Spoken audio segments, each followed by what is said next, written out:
Hi, welcome back to TV10. I'm Emily Traeger here with Dr. Heisch. How are you doing today? I'm doing well, but you look a little fatigued today. Why don't you tell us why?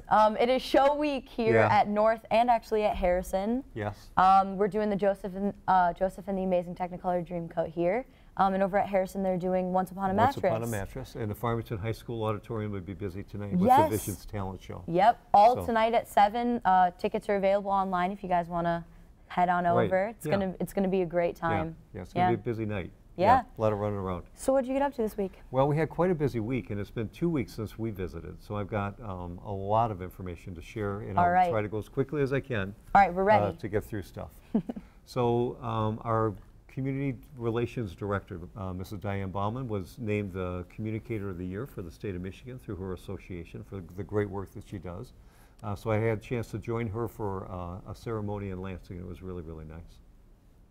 Walkthroughs in buildings this week. I was at Warner Middle School, and I came across this drawing, and it has something to do with math and science, and I'm not quite sure what it was, but I was attracted to it, so I wanted to put it in the Friday update. And then also this wheel of formulas that the students had up on the wall. So they were talking about the different chemical structures, and they had designed this as a way to help them remember all the different structures that were going on. So I thought that was interesting. Great visit at Warner.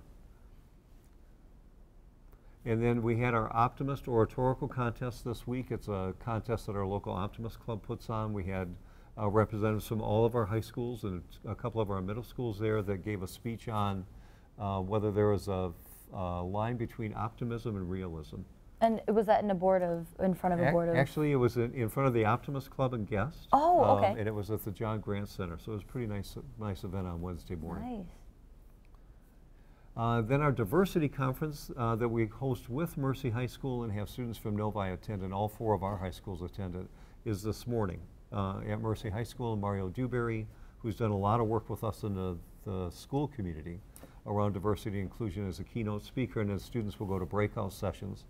What makes our conference so unique is that our students run the breakout sessions. Oh. So they're the hosts for the sessions. It's really, really good. And is that high school only, or is that? It's high school only. Okay. High school only. And then at the middle school level this week, we do these 8th grade mock interviews, which you took part in. Yes. So I was at East Middle School, and this picture shows people getting ready, waiting for a class to come in.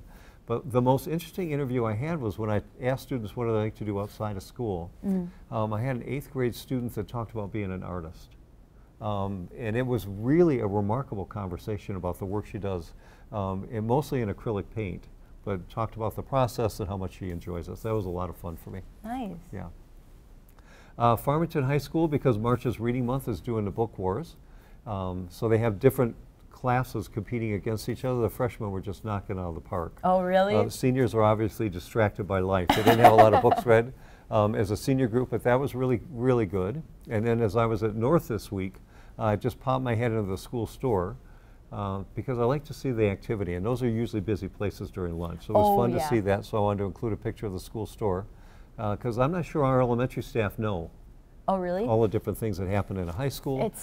And then one of the moves we've made in the high school transition is that our English language learners for high school students has moved to North Farmington this year and has traditionally been at Harrison. So I walked in the media center here and saw this poster, and it reminded me of a good time to talk about that program and how proud we are of it. And then for my why, I had a lot of appreciations and gratitude this week. I was at a preschool and saw this painting with shapes the same week that I went to the International Baccalaureate Art Display. So I saw artwork from students as young as 3 to young adults that really are artists.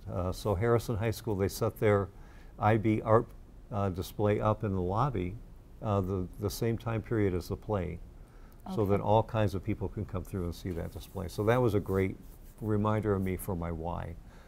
Chance for students to express themselves in multiple ways. And then another why around reading, I got to go to Farmington STEAM Academy and be part of their book derby competition. So students are reading books, and then they come down to the media center to be quizzed on them. So I had a chance to meet 4 or 5 friends in 4th and 5th grade there and quiz them on their books. Okay. And then annually we have a ceremony called the Turnaround Awards. It's for students 8th grade through 12th grade that are nominated by their schools who have made a change in their academic behavior or their social behavior in school and have really turned their lives around. And so they get to go down and... Well, the whole community comes out and supports them. So it's a combination of the City of Farmington Hills, some corporate sponsors. We get to recognize the students for what they do. We get to recognize their families and the teachers that nominated them too. Oh, so that's awesome. It's a great event, yeah. Good Man, time of year for us. That sounds like a really full Well, past couple of weeks. That's what happens when you don't have snow days. I guess you have a Yeah. chance to get out and about. Yeah. All right, well, thank you guys for tuning in, and we'll see you guys next week back here at TV10.